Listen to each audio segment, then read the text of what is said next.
Bismillahirrahmanirrahim. Assalamualaikum warahmatullahi wabarakatuh.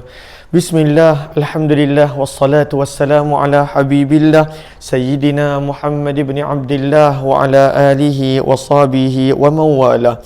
Allahumma rabbi syrah lana sudurana wa yassir lana umurana wahlul 'uqdatam min alsinatina yafqahu aqwalana.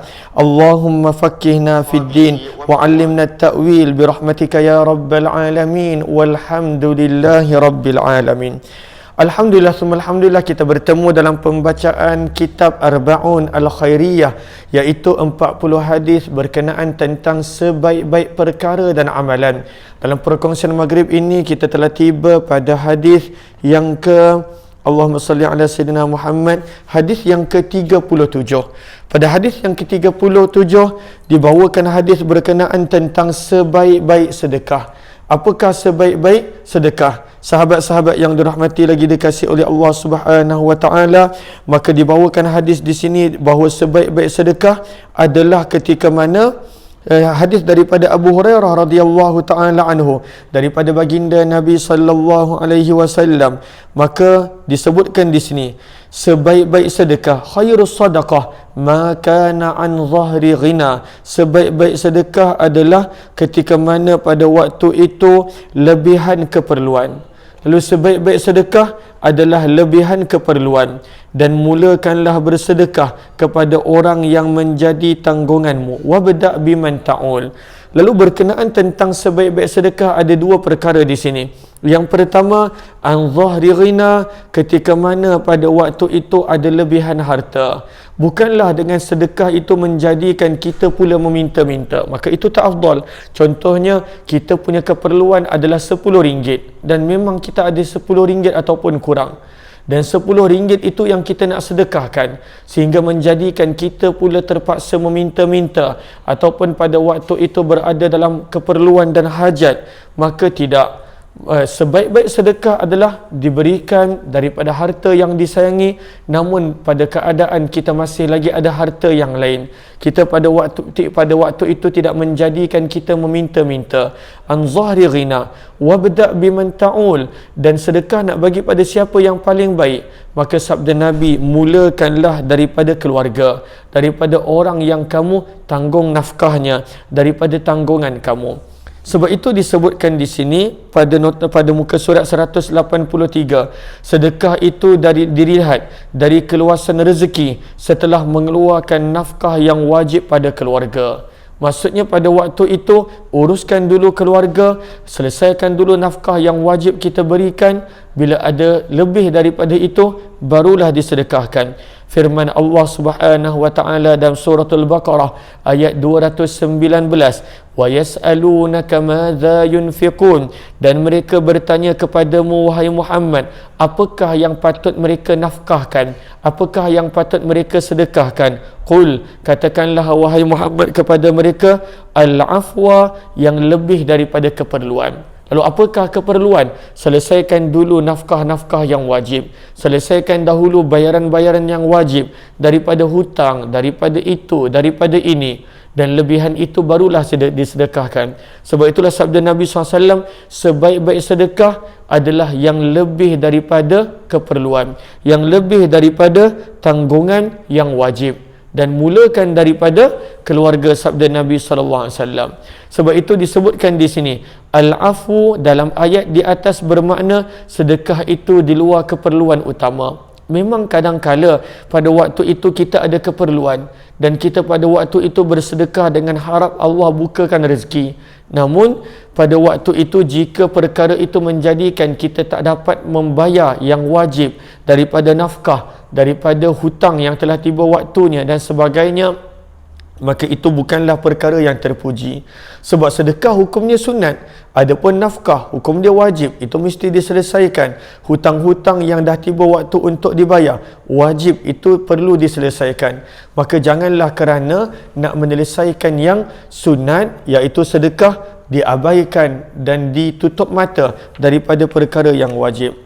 Kemudian berkenaan tentang sedekah kepada keluarga, bahawa itu adalah yang afdal, maka dibawakan sepotong riwayat daripada Sahih Muslim, yang mana sabda Nabi SAW, dinarun anfaqtahu fi sabilillah. Nabi bagi penjelasan, satu dinar yang kamu infakkan pada jalan Allah. Kemudian satu lagi dinar yang kamu infakkan untuk membebaskan seseorang manusia daripada perhambaan. Yang ketiga, dan ada satu lagi dinar yang kamu sedekahkan kepada fakir miskin. Yang keempat, namun ada satu lagi dinar yang kamu berikan pada waktu itu untuk keluarga kamu, anak isteri kamu. Yang manakah lebih afdal? A'zamuha ajra, yang paling besar pahala adalah dinar belanja yang kamu berikan kepada keluarga dan anak isteri. Ini pun satu bahagian yang menjadi kekeliruan dan salah faham di kalangan masyarakat. Pada waktu itu masyarakat nak bersedekah kepada yang lain, kepada yang sana, kepada yang sini, namun keluarganya sendiri dia terlupa. Padahal dalam keluarga dia ada yang miskin, dalam keluarganya pada waktu itu ada yang memerlukan. Maka sabda Nabi SAW, pemberian kepada keluarga pun ada pahala, dan pahalanya lagi besar daripada menginfakkan harta di jalan Allah, daripada pada waktu itu membebaskan hamba, daripada pada waktu itu memberi kepada orang miskin, dan juga yang lain menginfakkan harta, membelanjakan harta pada keluarga. Sabda Nabi, a'zamuha ajra alladhi anfaqtahu ala ahlik.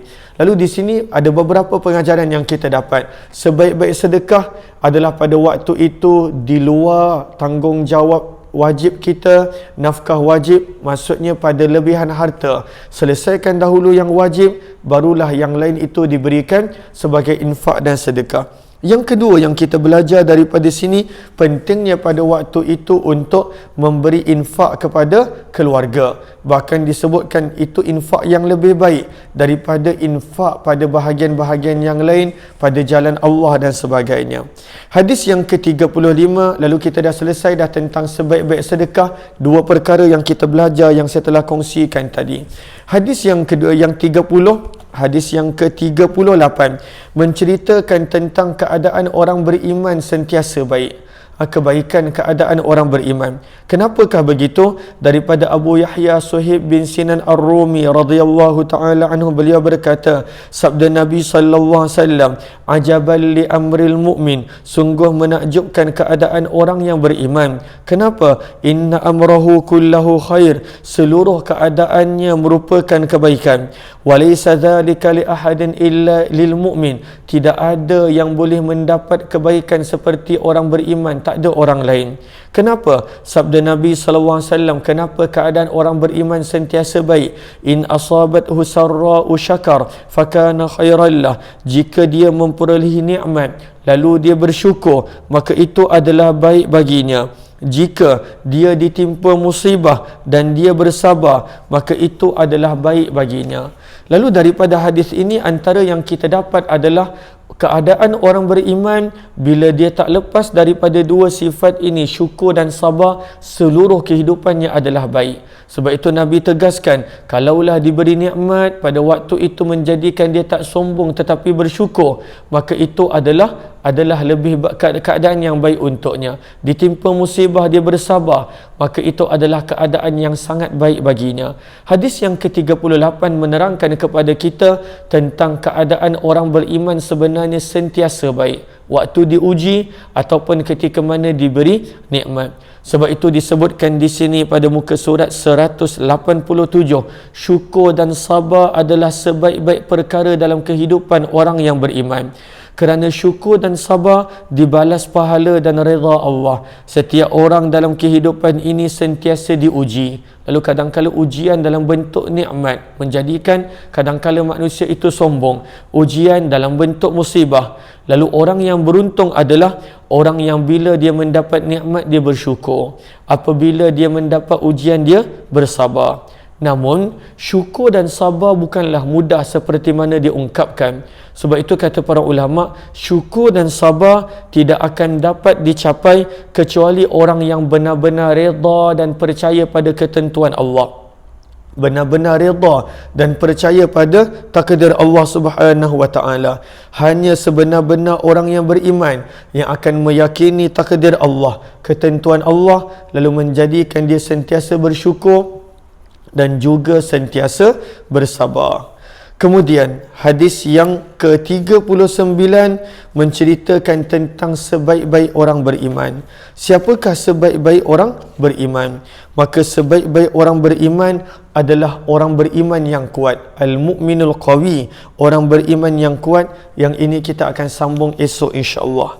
Kita cuba untuk habiskan buku ini esok. Alhamdulillah, ini akan menjadi buku yang keempat kita khatamkan pada bulan Ramadan ini.